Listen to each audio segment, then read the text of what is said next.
नमस्कार दोस्तों, आज के इस एजुकेशनल वीडियो प्रेजेंटेशन में मैं आपका बहुत बहुत स्वागत करता हूं। तो चलिए शुरू कर देते हैं हमारा आज का टॉपिक है द प्रपोजिशन। अंग्रेजी भाषा में प्रपोजिशन के प्रयोग में थोड़ी सावधानी बरतने की ज़रूरत होती है, क्योंकि किसी खास शब्द के साथ किसी खास प्रपोजिशन का प्रयोग ही किया जाता है। कुछ शब्दों के साथ भिन्न भिन्न अर्थों में भिन्न भिन्न प्रपोजिशन का प्रयोग भी जरूरी होता है, नहीं तो हमारा वाक्य अशुद्ध होकर गलत अर्थ देने लगता है। तो ऐसी स्थिति में हमारे लिए बहुत ज़रूरी हो जाता है कि हम प्रपोजिशन की बारीकियों को समझते हों। तो आइए सबसे पहले हम प्रपोजिशन की परिभाषा को समझते हैं। A preposition is a placed before a noun or a pronoun to show its relation to some other words in the sentence. Preposition किसी नाउन या प्रोनाउन से पहले प्रयुक्त होकर उनका संबंध वाक्य के अन्य नाउन या प्रोनाउन से प्रकट करता है। तो यदि मैं आपको सरल शब्दों में समझाऊं तो इसका सीधा सीधा मतलब ये हो गया कि प्रपोजिशन एक शब्द रहेगा या कई बार प्रपोजिशन कुछ शब्दों का समूह होता है। दूसरी बात यह है किसी नाउन या प्रोनाउन यानी संज्ञा या सर्वनाम शब्दों से पहले इस्तेमाल होता है। तीसरी बात यह वाक्य में प्रयुक्त हुए अन्य संज्ञा या सर्वनाम शब्दों के साथ उनका आपसी संबंध व्यक्त करता है। तो कुल मिलाकर सरल शब्दों में प्रपोजिशन एक शब्द रहेगा जो अलग अलग शब्दों के बीच में आपसी संबंध को व्यक्त करने का काम करता है। इसीलिए प्रपोजिशन को संबंध सूचक अवयव के नाम से भी जाना जाता है। तो आशा करता हूं कि आपको प्रपोजिशन की परिभाषा समझ में आ गई होगी। अब हम आगे बढ़ते हैं। स्क्रीन के ऊपर 4 एग्जाम्पल्स आप देख रहे हैं। जैसे पहला एग्जाम्पल है the book is on the table, दूसरा एग्जाम्पल है he is going to Kanpur, तीसरा एग्जाम्पल है the boy run into the house, चौथा एग्जाम्पल है mother came from the room. तो आप इन चारों ही एग्जाम्पल्स को यदि ध्यान से देखें तो इनमें रेखांकित किए हुए शब्द, अंडरलाइन किए हुए शब्द प्रपोजिशन हैं। जैसे पहले वाक्य में ऑन, दूसरे वाक्य में टू, तीसरे वाक्य में इनटू और चौथे वाक्य में फ्रॉम, यह चारों ही रेखांकित शब्द प्रपोजिशन है। और ये प्रपोजिशन कर क्या रहे हैं? ये प्रपोजिशन जैसा हमने बोला किसी संज्ञा या सर्वनाम शब्द से पहले प्रयुक्त होकर, तो आप देखेंगे पहले वाक्य में द टेबल से पहले प्रयुक्त है, दूसरे में कानपुर से, तीसरे में द हाउस से और चौथे में द रूम से पहले प्रपोजिशन का इस्तेमाल हुआ है।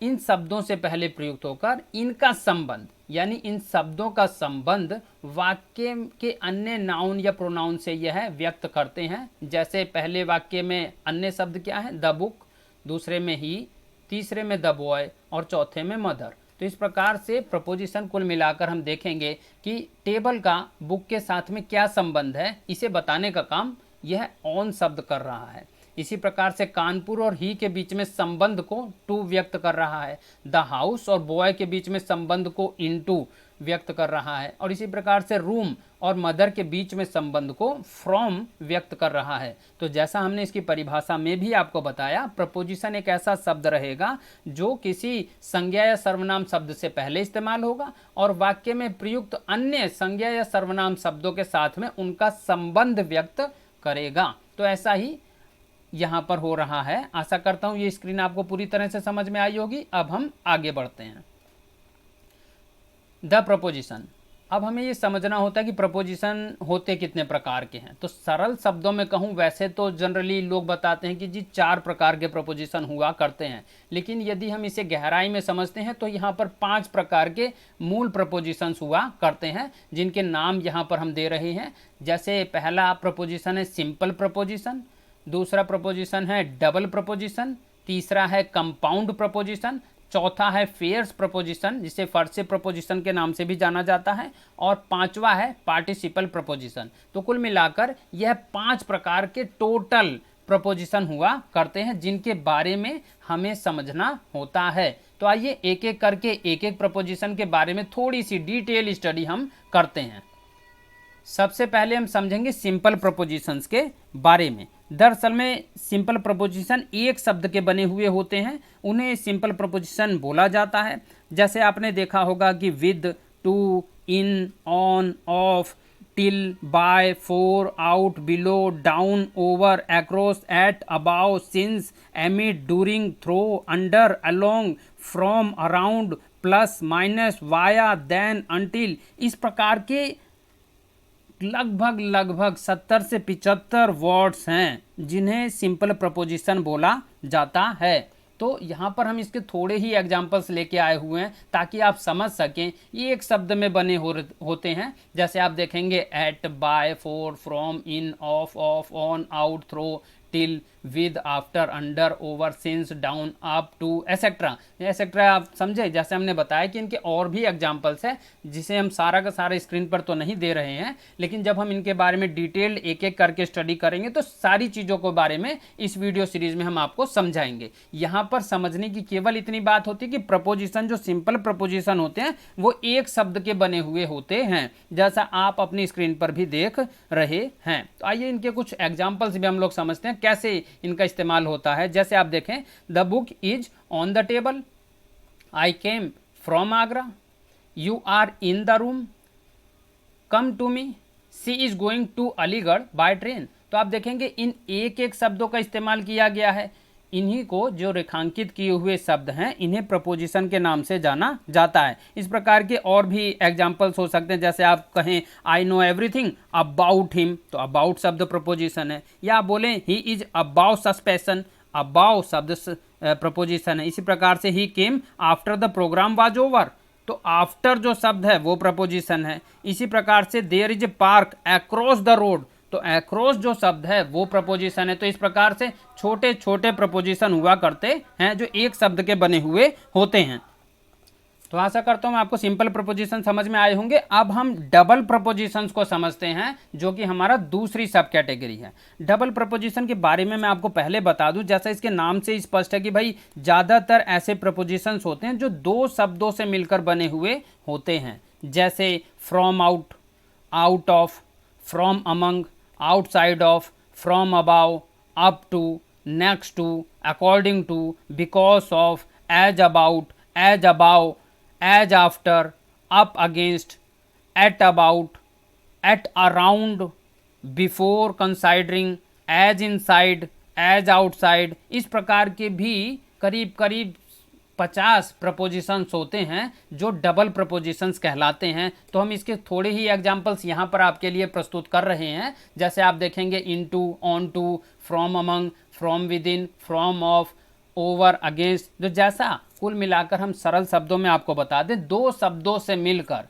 यह प्रपोजिशन बने रहते हैं, जैसा आप स्क्रीन पर भी देख सकते हैं।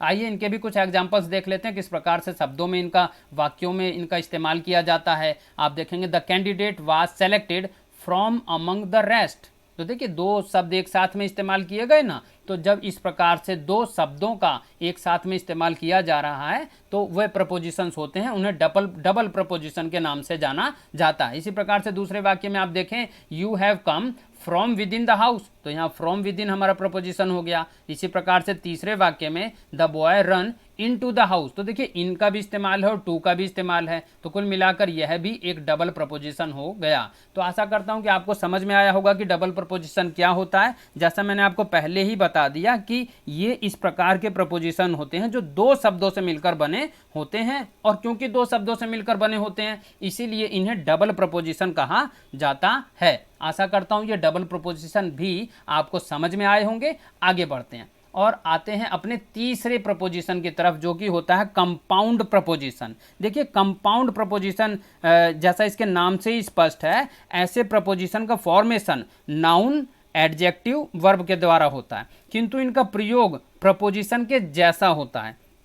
जैसे आपने सुना होगा इनसाइड है, आउटसाइड है, एक्सेप्ट है, अनलाइक है, कंसाइडिंग है, बेरिंग है, फॉलोइंग है, पेंडिंग है, इंक्लूडिंग है, नियर है, लाइक है। इस प्रकार के कंपाउंड प्रपोजिशंस के ये उदाहरण हुआ करते हैं। और भी उदाहरण हैं जो हम आपके लिए थोड़े लेके आए हैं, जैसे आप स्क्रीन के ऊपर देखेंगे, जैसे across, above, amidst, before, beneath, between, above, behind, beside, beyond, etcetera. तो इस प्रकार के कुल मिलाकर कंपाउंड प्रपोजिशंस होते हैं जो ऐसे फॉर्मेशंस होते हैं जो नाउन या एडजेक्टिव वर्ब के द्वारा बने होते हैं, परंतु इनका प्रयोग प्रपोजिशंस के जैसे किया जाता है। हम भी इसके कुछ एग्जाम्पल्स देखते हैं। He is about to go, देखिए अबाउट आया वर्ड, तो ये यहाँ पर एज ए कंपाउंड प्रपोजिशन इस्तेमाल किया गया है। इसी प्रकार से you are about such thing, तो ये जो अबाउ वर्ड आया ये यहाँ पर कंपाउंड प्रपोजिशन है। इसी प्रकार से come before me, he swam across the river, तो divide the money between Ram and Sohan. तो इस प्रकार से जो रेखांकित किए हुए शब्द हैं इन लाइनों में, यह सभी कंपाउंड प्रपोजिशन के उदाहरण हैं। इन प्रपोजिशन में ए का अर्थ ऑन और बी का अर्थ बाय होता है। ये नाउन, एडजेक्टिव या एडवर्ब से पहले ए या बी लगाकर प्रयोग किए जाते हैं। तो सरल शब्दों में यदि बताऊं तो कंपाउंड प्रपोजिशन कुल मिलाकर वही प्रपोजिशंस होते हैं जो किसी संज्ञा या क्रिया विशेषण या किसी वर्ब, एडजेक्टिव के द्वारा बने होते हैं और इनका प्रयोग प्रपोजिशन के द्वारा किया जाता है। तो आशा करता हूं आपको ये भी समझ में आया होगा। अब हम आगे बढ़ते हैं और अब हम आ गए हैं फेर से प्रपोजिशन की तरफ। जो फेर से प्रपोजिशंस होते हैं ये क्या होते हैं, जैसा इसके नाम से ही व्यक्त है। दरअसल में फेर से का मतलब तो होता है पंक्ति, तो इसका मतलब हो गया कि यह प्रपोजिशन ऐसे रहेंगे जो ग्रुप ऑफ वर्ड्स रहेंगे, शब्दों का समूह रहेगा जो प्रपोजिशन जैसा काम किया करते हैं। इनके बारे में भी आपने कई एग्जाम्पल्स देखे होंगे, जैसे according to, in place of, in front of, in search of, in quest of, in accordance with, in keeping with, on behalf of, in spite of, in regard to,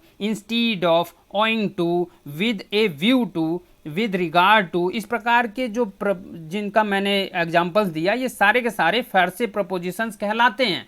और इनके थोड़े ही एग्जाम्पल्स हम आपके लिए screen के ऊपर लेके आए हुए हैं, जैसे आप यहाँ पर भी देख सकते हैं। According to, along with, because of, by means of, by reason of, by virtue of, by way of, for the sake of, in addition to, in behalf of, in comparison of, in course of, in favour of, in front of, in order to, in place of, in regard to, in spite of, instead of, on account of, with a view to, with reference to, with regard to, due to, etc.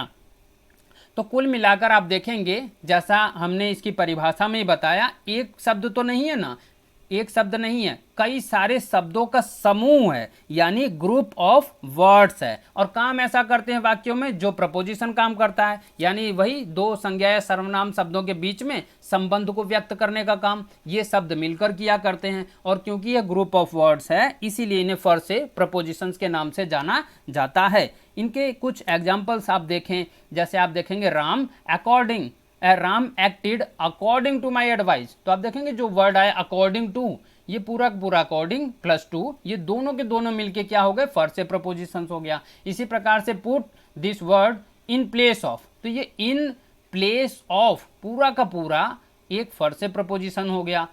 इसी प्रकार से इन spite of, देखिए तीन शब्द से मिलकर एक preposition बना है और ये फेर से प्रपोजिशन हो गया। इन spite of all these things he likes you very much. तो इस प्रकार से वाक्य का इस्तेमाल किया जाता है। शब्दों के ऐसे समूह का प्रयोग सिंपल प्रपोजिशंस की तरह ही होता है, परंतु इन्हें फेर से प्रपोजिशंस कहते हैं क्योंकि यह ग्रुप ऑफ वर्ड्स हुआ करते हैं। और भी कई एग्जाम्पल्स हो सकते हैं, जैसे आप कहें इन केस ऑफ इमरजेंसी डायल 100, तो आप जब बोलेंगे इन केस ऑफ, ये क्या है, ये एक फेर से प्रपोजिशंस है। इसी प्रकार से आप बोल सकते हैं I don't feel tired at all, in fact I am full of energy. तो जो आया इन फैक्ट फेर से प्रपोजिशन का उदाहरण है। इसी प्रकार से आप बोलें there is a bus stop right in front of my house, तो there is a bus stop right in front of, जो वर्ड आया in front of my house, तो इन फ्रंट ऑफ क्या है, कुछ शब्दों का समूह है, इसे फेर से प्रपोजिशन बोला जाएगा। इसी प्रकार से आप बोल सकते हैं take an umbrella in case of rain, तो इन केस इट रेन्स, इस प्रकार से जब हम इस्तेमाल करते हैं, जैसे भाई इन केस, तो आप देखेंगे कि जब कभी भी एक, दो, तीन, चार शब्दों को मिलाकर एक प्रपोजिशन बना हुआ है तो उसे फेर से प्रपोजिशन बोला जाएगा। तो आशा करता हूं कि ये भी आपको समझ में आया होगा। अब हम आगे बढ़ते हैं और हमारे पांचवें प्रपोजिशन की तरफ आ चुके हैं, जिसे कहते हैं पार्टिसिपल प्रपोजिशन। तो पार्टिसिपल प्रपोजिशन के बारे में ये भी कहा जाता है कि भाई मूल रूप से ये क्रिया के शब्द होते हैं, लेकिन इसमें क्रिया और विशेषण दोनों की विशेषता पाई जाती है। ये सारे शब्द ING पर खत्म होते हैं।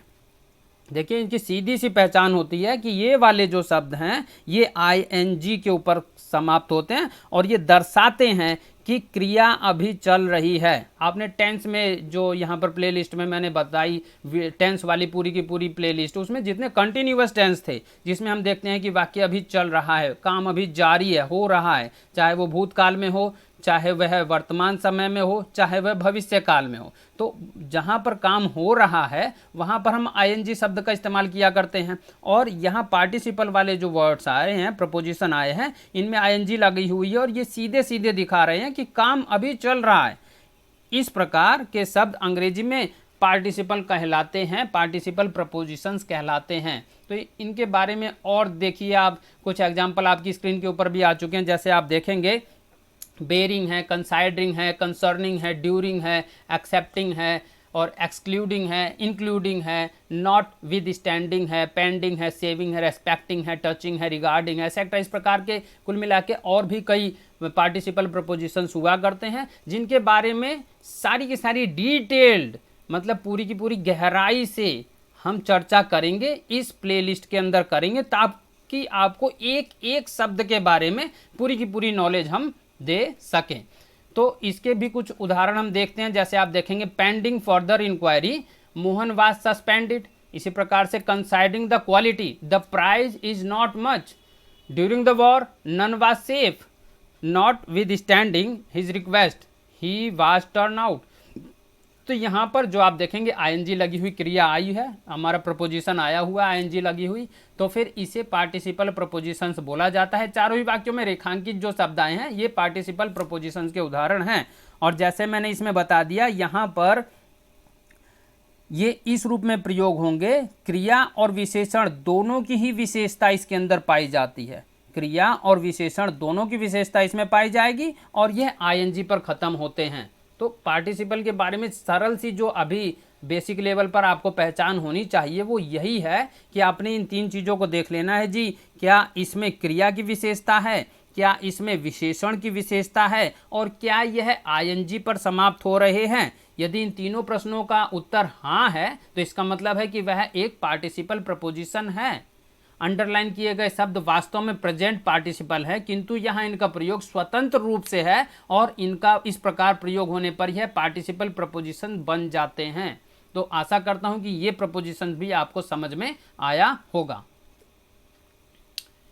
इन, ऑन, आफ्टर, बिफोर आदि कुछ ऐसे भी शब्द होते हैं जिनका प्रयोग एडवर्ब और प्रपोजिशन दोनों की तरह हो जाता है। ये एडवर्ब की तरह प्राय वाक्य के अंत में और प्रपोजिशंस की तरह वाक्यों के बीच में आते हैं। देखिए 5 प्रकार के प्रपोजिशंस के बारे में तो हमने आपको बता दिया, और वही प्रपोजिशंस के उदाहरण, प्रपोजिशन के काइंड्स हुआ करते हैं। लेकिन उसके अलावा भी जैसे हम बताते हैं कि हम यहाँ पर अपनी वीडियोस में हर चीज़ की बड़ी डिटेल्ड में स्टडी किया करते हैं, तो हम उन 5 कैटेगरी के अलावा भी कई प्रकार से प्रपोजिशन का इस्तेमाल होता है और वो किस रूप में होता है उसके बारे में भी थोड़ा सा हम आपको यहाँ पर भी बता दे रहे हैं कि प्रपोजिशंस का प्रयोग ऐसे भी होता है कि जब उनका एज ए एडवर्ब इस्तेमाल किया जाए, और ऐसे भी होता है जब वो एज ए प्रपोजिशन इस्तेमाल किए जा रहे हैं। और दोनों के थोड़े थोड़े से एग्जाम्पल हम आपके लिए लेके आए हुए हैं, जैसे आप स्क्रीन के ऊपर देख रहे हैं।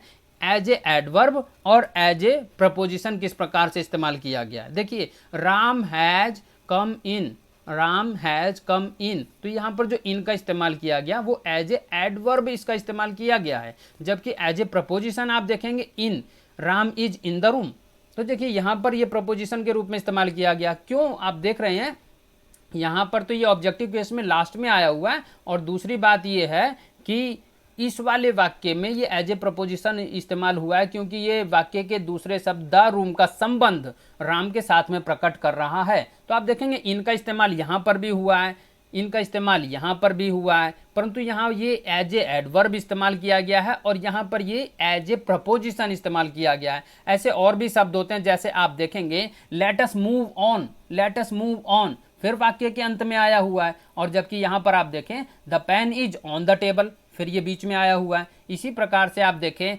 देव कम सून आफ्टर, ये लास्ट में आया हुआ है वाक्य के, और ये देखें देव रन आफ्टर ए डॉग, ये बीच में आया हुआ है वाक्य के। इसी प्रकार से आप देखें ही डिड इट बिफोर और दिस इज बिफोर ड्यू। तो फिर ये जो वाक्य में आप देख रहे हैं, सरल रूप में मैं आपको समझाऊं तो यही होता है कि एज ए एडवर्ब भी इनका इस्तेमाल किया जा सकता है, जैसा इन चारों ही एग्जाम्पल्स में हम देख रहे हैं, और एज ए प्रपोजिशन भी इसका इस्तेमाल किया जा सकता है, जैसे इन वाले चारों एग्जाम्पल्स में हम देख रहे हैं। तो हमने इस वीडियोस में डेफिनेशन और प्रपोजिशंस को समझा और पांचों प्रकार के जो प्रपोजिशंस उनके बारे में काफ़ी डिटेल्ड में स्टडी की है। ऐसी बात नहीं है कि सारी प्रेजेंटेशन एक ही दिन में समाप्त हो गई, परंतु क्योंकि ये एक सीरीज हुआ करती है वीडियोस की, जिसके माध्यम से हम डिटेल्ड में स्टडी किया करते हैं, तो इससे संबंधित बाकी की जो चीज़ें हैं, the topic will continue in this video series.